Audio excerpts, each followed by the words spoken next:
This is Democracy Now!, democracynow.org, the War and Peace Report. I'm Nermeen Sheikh. We turn now to look at the film Filipiñana, a dark satire that explores issues including inequality, colonialism, structural violence, and patriarchy. The film is set in an upscale golf country club outside Manila.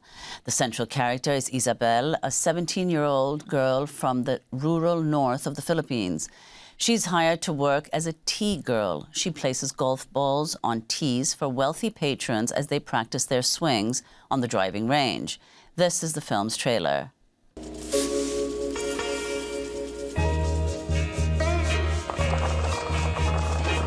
Bago ka dito, no? Tama ba? You're new here, aren't you? Ano, kamusta naman? It's only my first week, sir. Ano tinagan mo? What's your name? Isabel, sir. Mano tawan mo? How old are you? 17, sir. Natural na natural ka. You're a natural.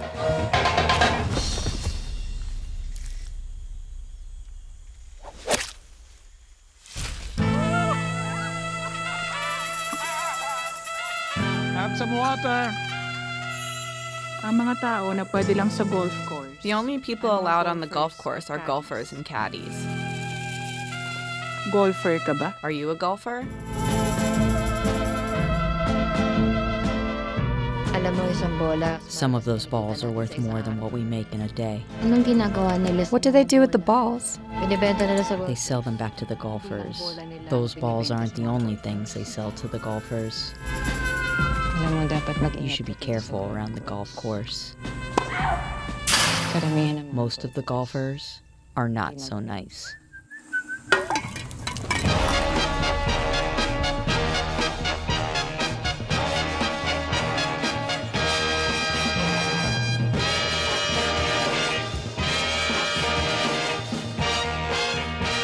Gusto ko lang naman. I just wanted to taste. Help! Help!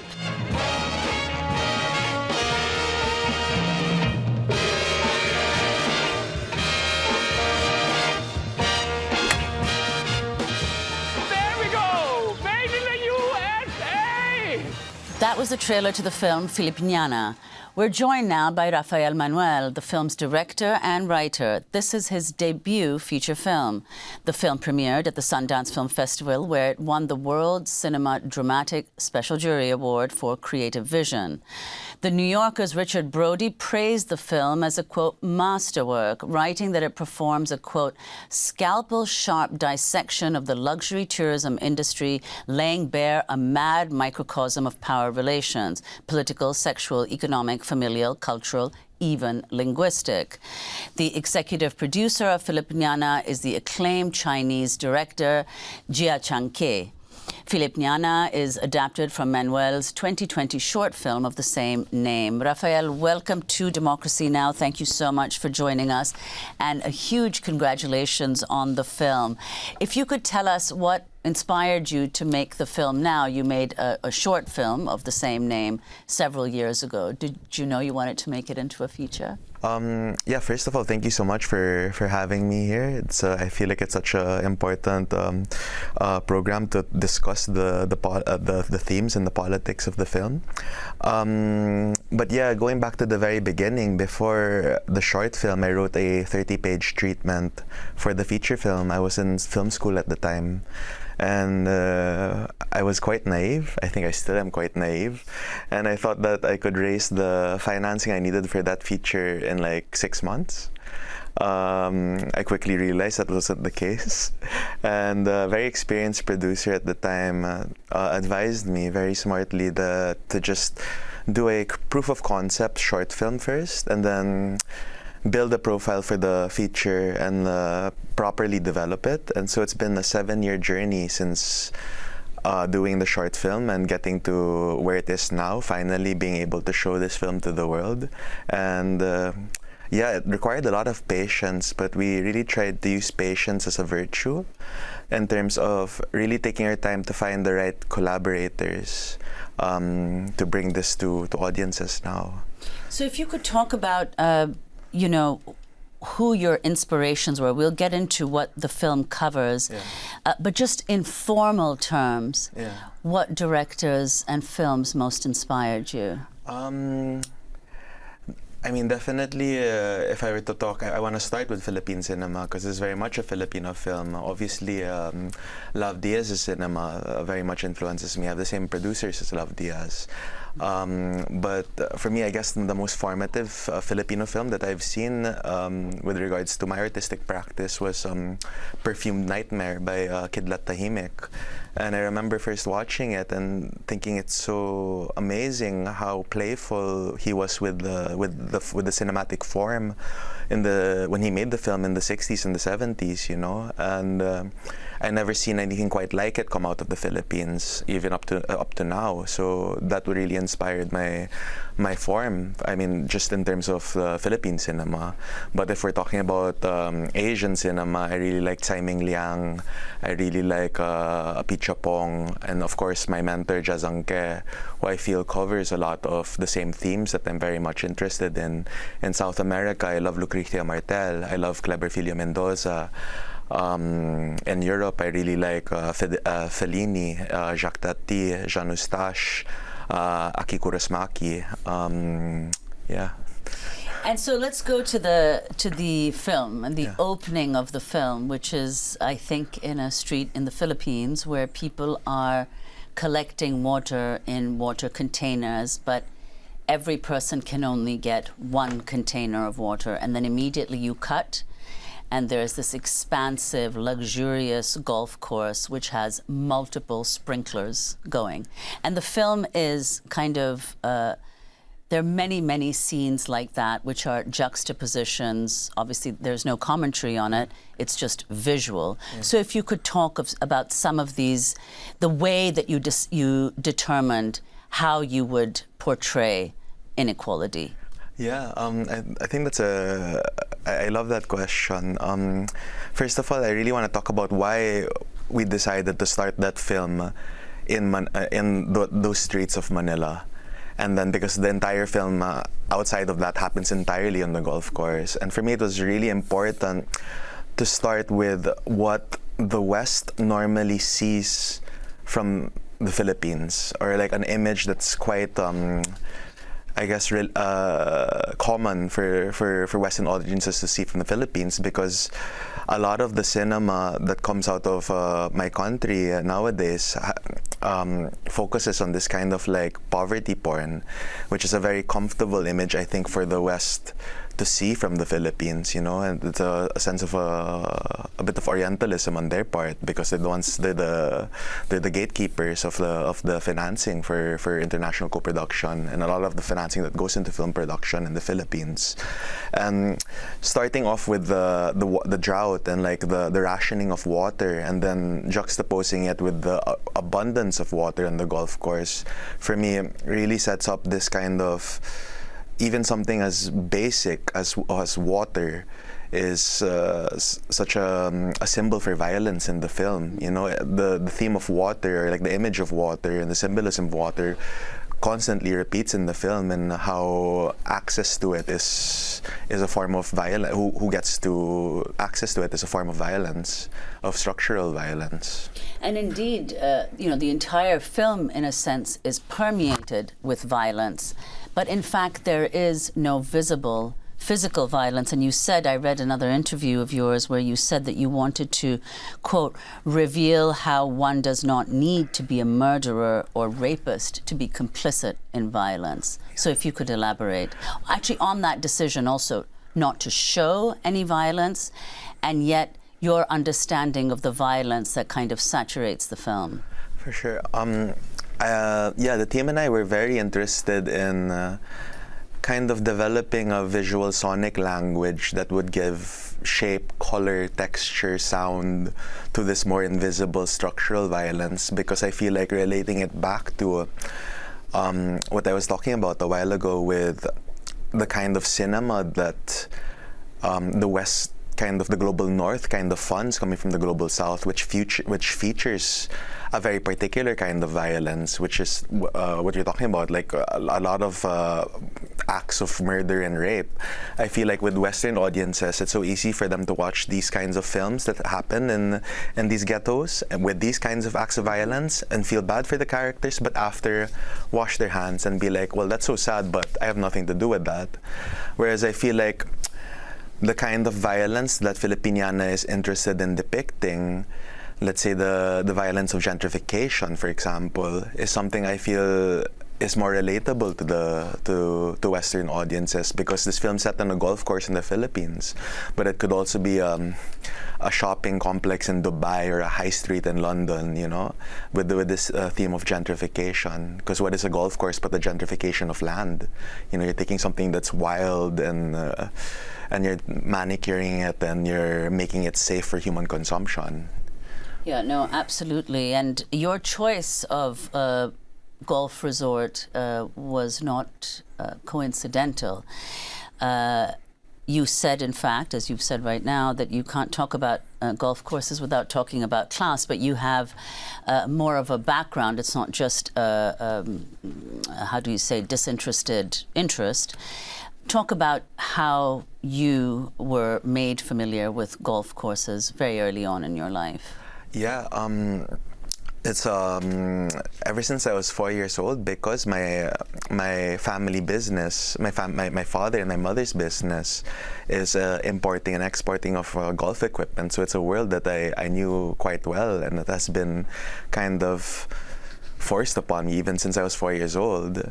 And so yeah, it's a world that I know very, very well. And it was only when I started to grow older and move more away from my familial setting and from this setting that I began to see more the nuances of how absurd this world was. And what really interested me, like, as I started going to university and moving away from the Philippines and like really thinking about kind of colonialism and class structures, is how the golf courses, like the first golf courses in the Philippines, were on American military bases.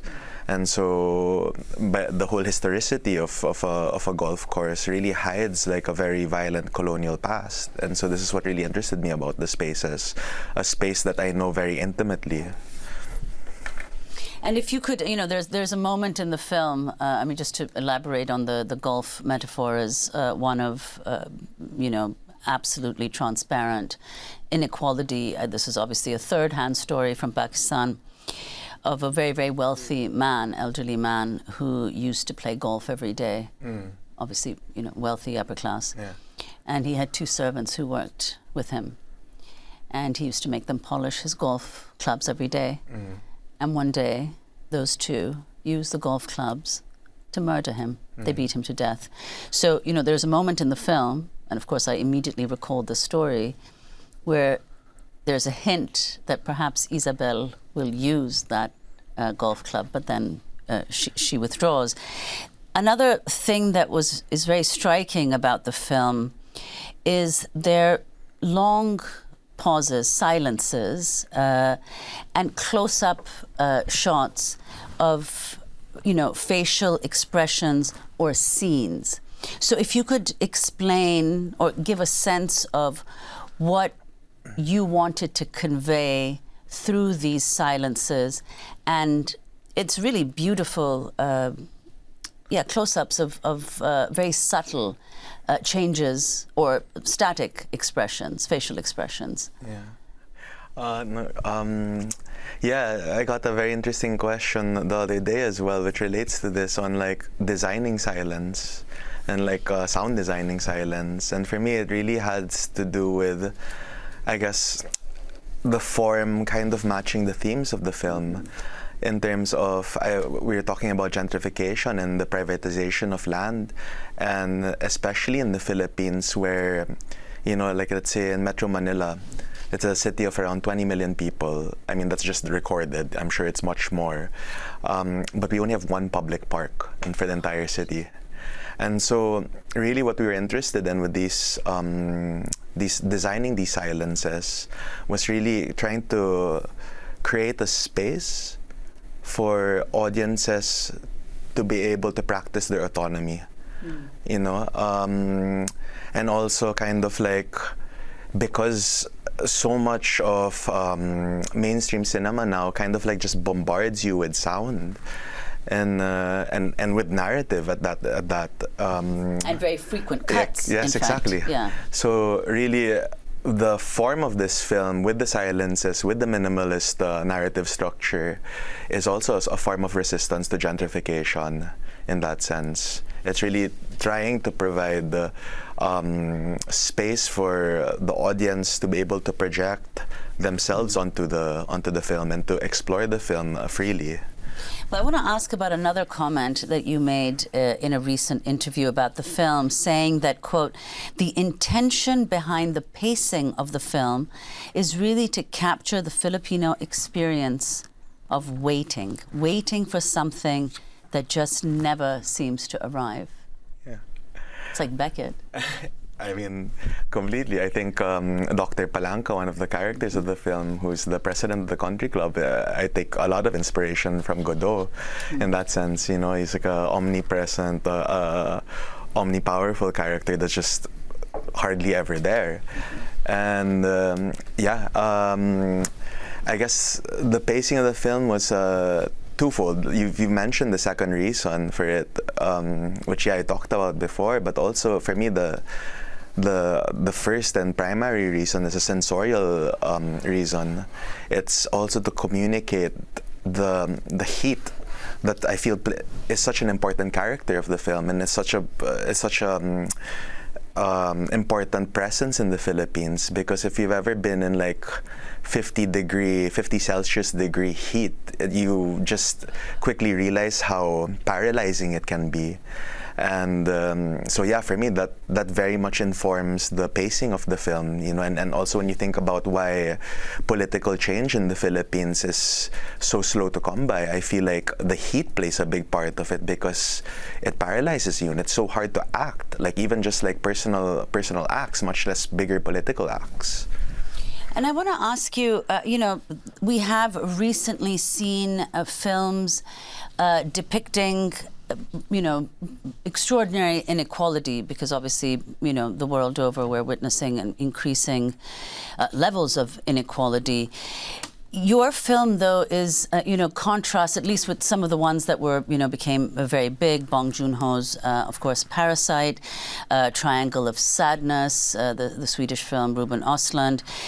So if you could, I mean, first of all, you've watched these films, presumably, but the decision you made to make it, those are very, very explicit.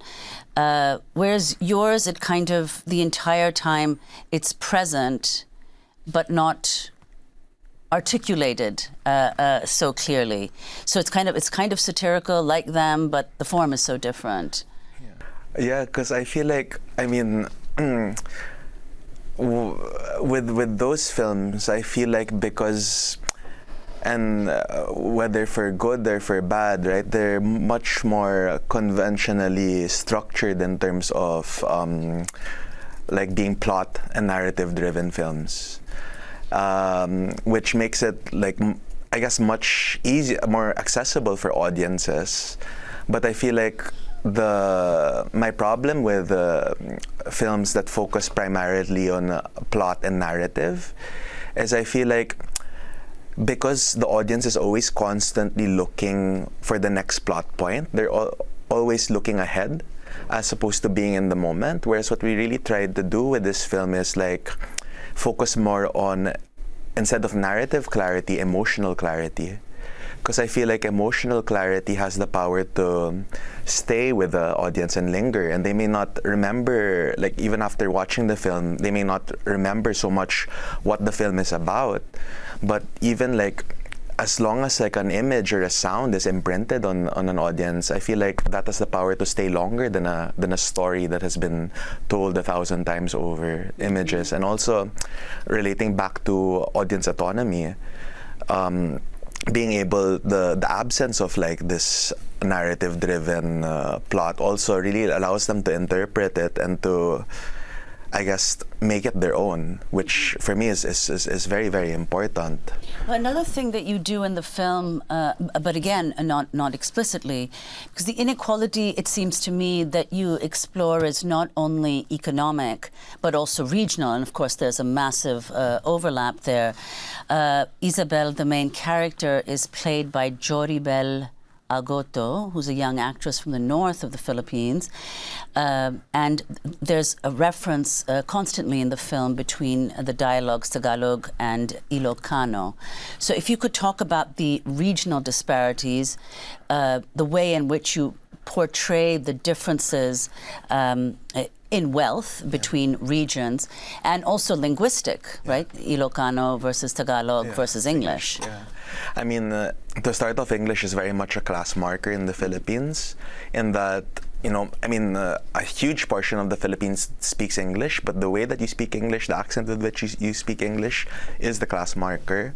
And for me, the juxtaposition, or like the use of both Filipino or Tagalog and Ilocano, like, speaks to a sort of regionalism that is very present in the Philippines, because we're a fragmented country. We're an archipelago. We have 7,000 islands, and I see a danger in this kind of regionalism because, for example, Rodrigo Duterte, who was put into power by 70% of the vote, not too long ago. The reason why he won such a landslide victory was because it just became the rest of the Philippines versus Manila. And if you look at a lot of the corruption in the Philippines, and taking regionalism to a micro level, to the familial level, a lot of the corruption is justified by the fact that they're doing it for their families, or they're doing it for their, whether it's a nuclear family or like an extended family, like they're just protecting their own, which is a form of regionalism in itself. Okay, so, as we conclude, I want to cite an author whom you've said is one of your favorites, who is Claude Lévi-Strauss, the French anthropologist, and that he talks about two kinds of thought: poetic thought and grammatical and synthetic thought. So how did this inform your film, these different kinds of thought, and which thought you gave priority to? Definitely. This is the first time I've been asked this question. I love it. For me, it's quite simply relating back to the structure of this film and my resistance to conventional narrative structuring, which I would liken to his use of grammatical thought, or proper use of proper syntax. And for me, I was trying to approach the film more in this poetic thought, and I thought of pre-colonial structures of storytelling, which were more oral, and even sometimes, extended into music.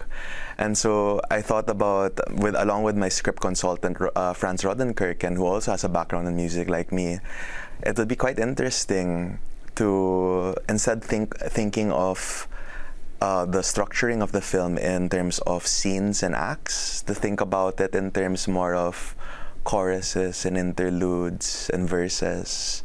And so the form in itself becomes a kind of resistance to gentrification and championing of poetic thought, which relates back again to emotional clarity versus narrative clarity.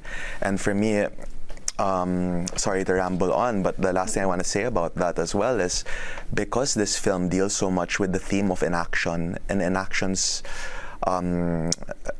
being the root of inaction, being able to perpetuate a system that we're unhappy with. For me, music, among all the other art forms, is actually the medium that really goes into my body and makes me move.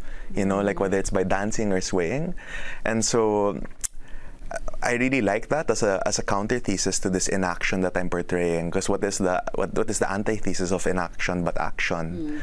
And Hannah. Yeah. So could you tell us about the music? It's obviously it's very dramatic and it's you really notice the music in the film. So what is that Filipino music? For people, global audiences. If you're asking about the relevance of Manang Biday, which is an Ilocano folk song, and which I think is a very important narrative element, because Isabel forgets the lyrics, and it's only in the end of the film that you discover the lyrics of the film. It's a song of courtship. It starts off as a song of courtship, which mirrors Isabel's first infatuation with Dr. Palanca. But then if you look at the lyrics as they go on, they get much darker and much more violent, which I think mirrors also very much her character arc. Finally, last question. Like Isabel in the film, you've said, like Isabel in the film, I hope people are reminded that no matter how small, even the tiniest of actions have the power to create something new. Yes. I really like that, this notion, because for me it's a very optimistic notion, and I really think that even though I'm a short-term pessimist, I'm a long-term optimist. And with that, I'm really influenced by the thoughts of Hannah Arendt, in terms of how she describes freedom and freedom as action, and action as the means of breaking a cycle. And without giving away the ending of the film, because all throughout the film, Isabel's acts are quite small. And because the world is so quiet, this is really much by design, because even her small actions, because the world is so quiet, because it's so restrained, like for me, her playfulness and her small actions in themselves are already a form of resistance. Fantastic. Yeah. Thank you so much, Rafael Manuel, director and writer of the film Filipiñana. Thanks for watching Democracy Now! On YouTube. Subscribe to the channel and turn on notifications to make sure you never miss a video. And for more of our audience-supported journalism, go to democracynow.org, where you can download our news app, sign up for our newsletter, subscribe to the daily podcast, and so much more.